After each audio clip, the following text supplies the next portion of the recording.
Banyak sekali mata kita tidak bisa melihat, atau juga mata kepala kita sering tertipu, ya, melihat fata morgana, kayaknya seperti air. Setelah didekati, ada airnya enggak?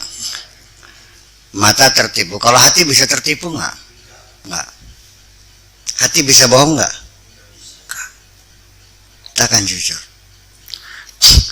Makanya saya katakan bahwa sebab penderitaan kita itu adalah karena kita membohongi hati kita sendiri. Kitalah yang menyiksa hati kita sendiri. Kita yang mencambuk hati kita sendiri. Ketika kita menutupi kesalahan kita dan kita berbuat bohong, sesungguhnya itu adalah penderitaan hati kita juga semuanya. Karena hati tidak menerimakan pembohongan itu sendiri. Makanya ketika ada berbohong kepada saya bagi saya nggak ada masalah. Tahu dia membohongi dirinya sendiri. Kalau saya kan percaya kepada orang itu. Saya mah tidak bisa, hanya percaya. Yang bohong siapa? Ya dia membohong sendiri dan dia menderita sendiri. Kebohongan yang kamu lakukan itu adalah membawa siksa di dalam hati kamu sendiri. Maka belajar jujur sajalah. Saya yakin bahwa Gayus bukan orang yang bahagia dengan hartanya bermiliar-miliar. Saya yakin dia adalah orang yang sangat menderita. Ya, yang haus, yang perih, ya, dan sangat menderita. Bahwa banyaknya uang sama sekali tidak ada artinya untuk membangun kebahagiaan dari hati kita ini. Dan nggak usah diuraikan, orang kaya sengsara, orang miskin bahagia, itu sudah menjadi realita. Dan orang kadang-kadang terlupakan mencari harta, mengorbankan kebahagiaan. Jatuh sakit karena kerjanya tidak tahu batas mencari harta. Apalagi mencari hartanya dengan menjual agama. Waduh, Masya Allah ya. Masih mending juga menjual diri daripada menjual agama tuh. Benar. Seorang yang menjual diri masih bisa dikamuflase, masih bisa disugesti, ya, dari seorang pelacur yang dihinakan masyarakatnya. Saya bisa mensugesti engkau adalah pahlawan. Hai perempuan pelacur, pahlawan keluarga, engkau bisa ngasih makan orang tuamu dan engkau bisa menyekolahkan anak-anakmu, engkau adalah pahlawan keluarga. Bisa sugesti. Tapi orang yang melacurkan agama nggak ada cara untuk mensugestinya kok. Apa itunya nggak ada. Dia menjual kebenaran kok. Makanya wala tasyaru bi ayati samanan qalila. Jangan dijual murah dong. Itu yang jadi persoalannya. Itu kan, Ban? Jadi akma yang pertama sama udah yang berbeda gitu. Walil ayati tafsiran. Dua ayat ini ada dua penafsiran. Zahirun wa batinun. Ada tafsir zahir dan ada tafsir batin. Lakin fi daril baqa, tetapi di hari kiamat nanti yariqul hijab, hijabnya itu tipis, rada merayang, liriqatil abdan, karena badan kita juga sudah merayang juga, badan kita sudah menjadi makhluk rohani, walatafatiha, dan sangat lembut sekali. Walidzalika sara na'imuhum la yakmulu illa bisyuhudil qurbi. Oleh karena itu kenikmatan mereka tidak akan sempurna kecuali bisa merasakan kedekatan dengan Allah. Memang dunia lain. Fa idza faqaduhu, kalau mereka kehilangan itu, tidak tanghassu na'imuhum. Fa idza faqaduhu tanqusu na'imuhum, akan berkurang kenikmatannya, li'anna fi dzalika dar sar hukmu lil arwah, karena di hari akhirat nanti yang menjadi putusan adalah, yang menjadi persoalan adalah persoalan ruhani, bukan persoalan jasad ini. Wa fi hadzal dar al hukmu lil asbah, tetapi di dunia ya persoalannya persoalan fisik, persoalan badan kita sendiri.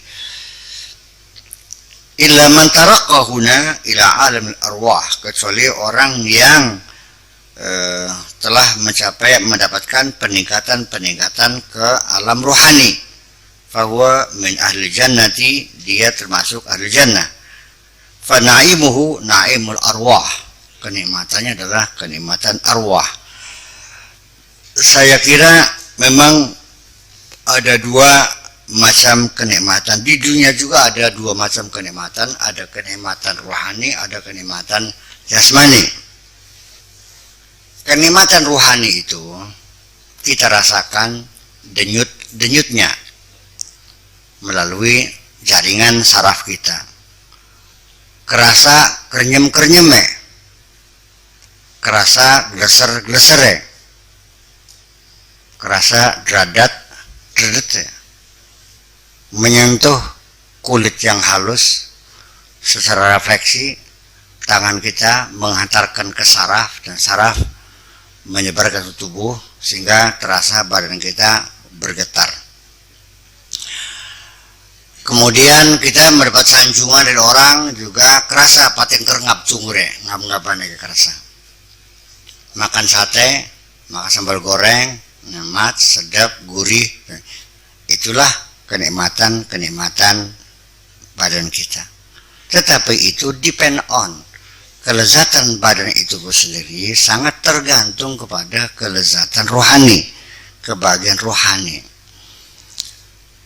Dan salah satu orang yang sangat bodoh sekali, karena jasad dan rohani memang tidak pernah sinkron, nggak pernah nyambung, dan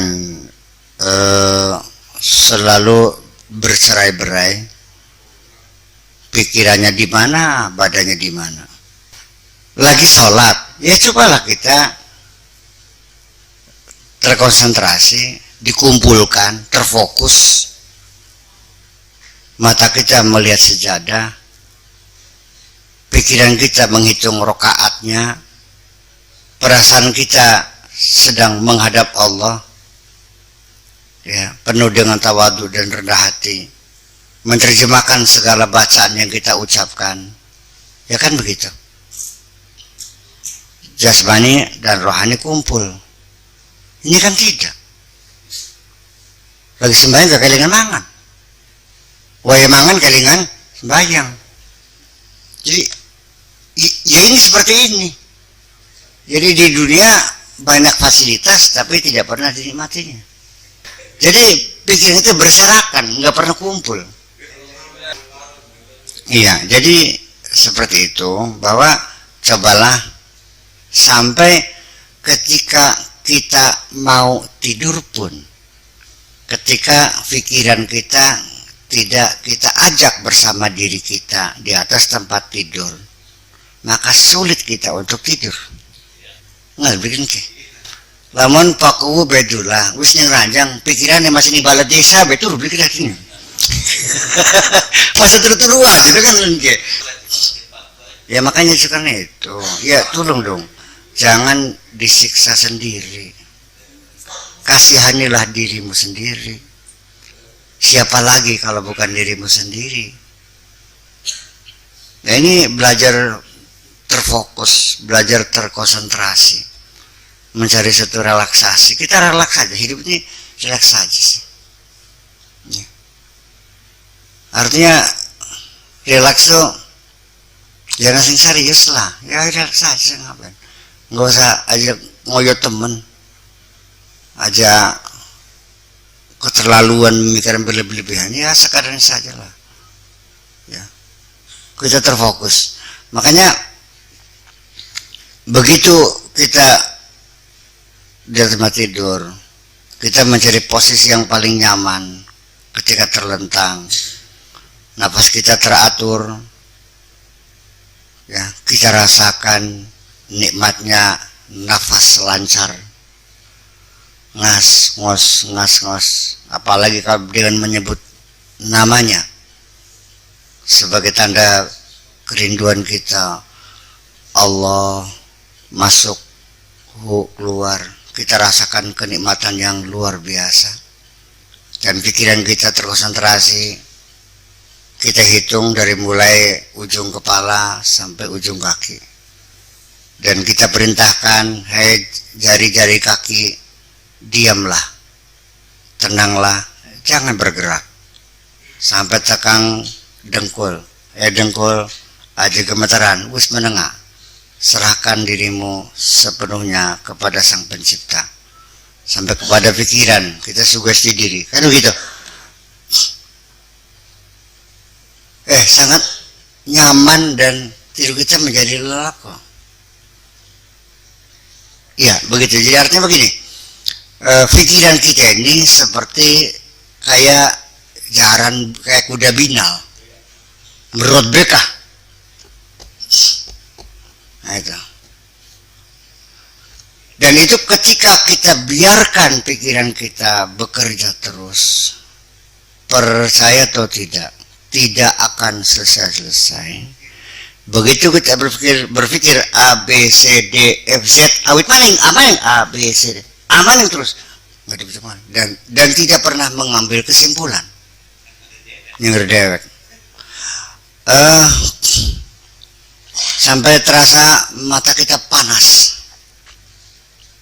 ya kan, kepala berdenyut, kuping mulai grebek-grebek, ning bantal cuk, ning kuping kayak deg deg deg, denyut jantung itu kita rasakan di telinga kita.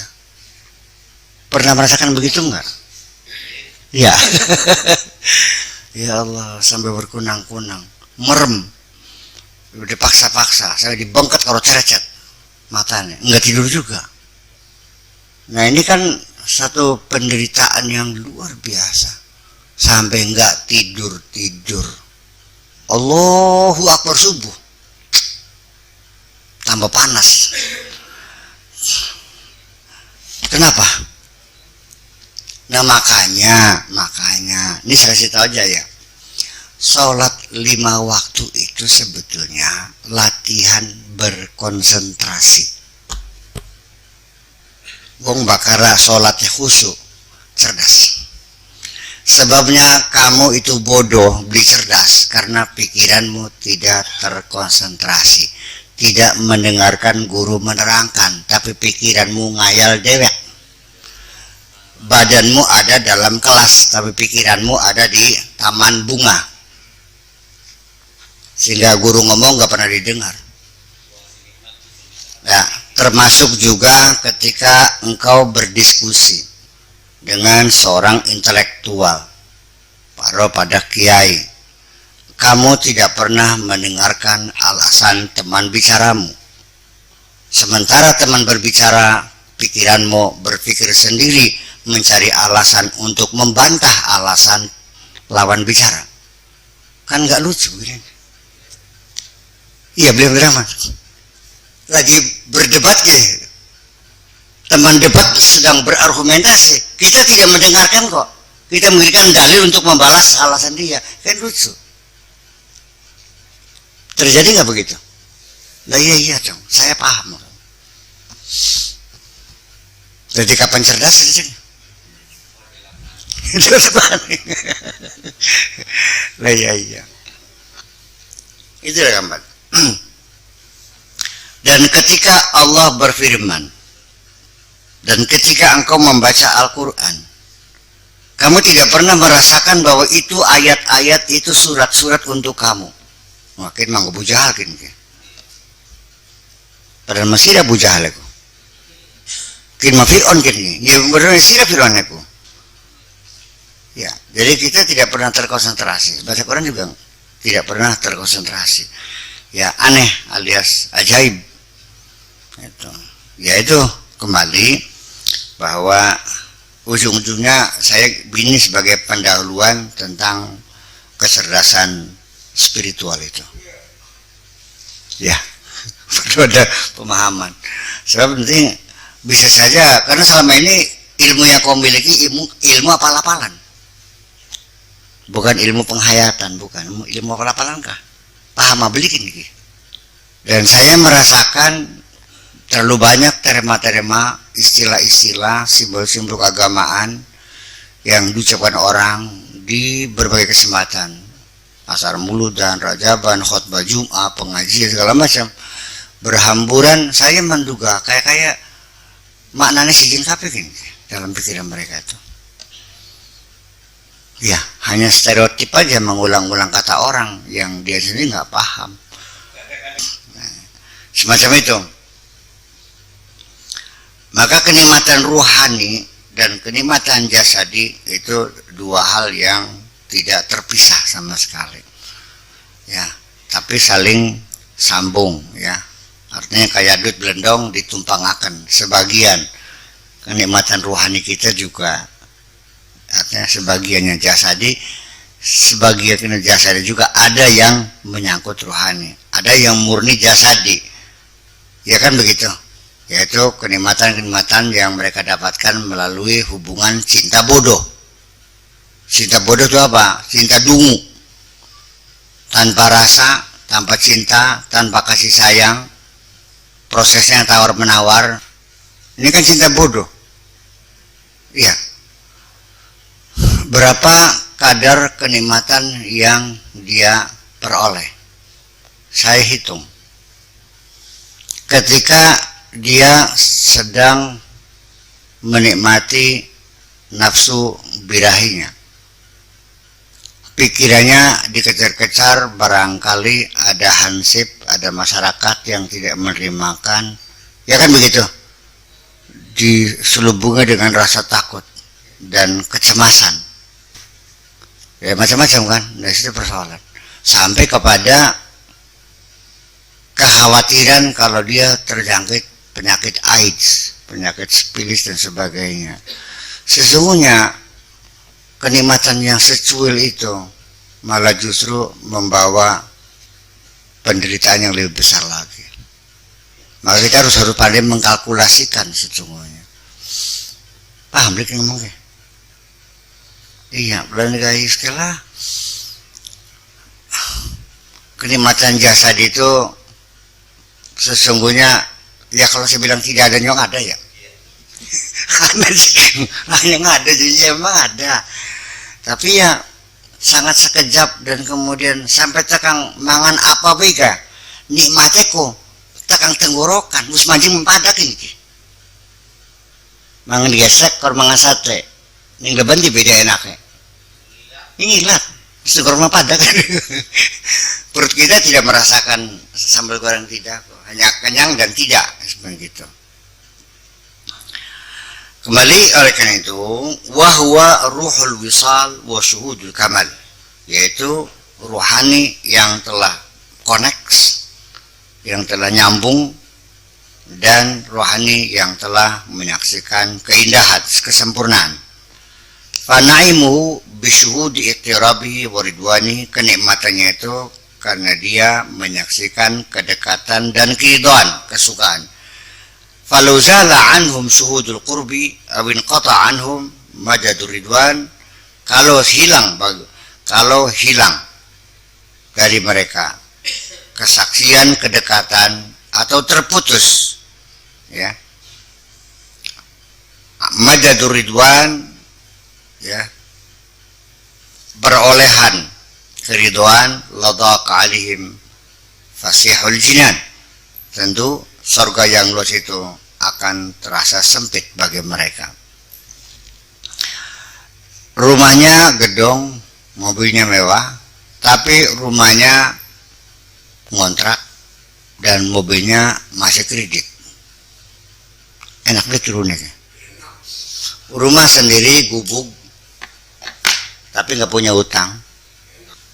Jadi sesungguhnya yang dicari itu kebahagiaan jiwa atau kesenangan badani. Dulu bagi saya Orang melihat ketika teman Anda istrinya cantik, Anda menghayal, waduh enak temannya. Kisah kayak guys, mesem cengir, waduh enak teman, betapa aku bahagia kalau istriku secantik itu. Itulah mulai awal daripada kelainan jiwa kita ini. Yang sesungguhnya silakan tanya kepada orang yang istrinya cantik. Waduh, lawan ya, suka neken-neken ngerasa cantik sih. Ya saya kira kebahagiaan rumah tangga tidak sangat tergantung dengan kecantikan wajah istri. Akhirnya pergaulan kita, kecantikan wajah hanya berlaku singkat 6 bulan saja kita merasakan dia cantik. Setelah itu tinggal bosan. Yang ada pergaulan rohani kita dengan istri kita. Ngandel bleh. Kesepahaman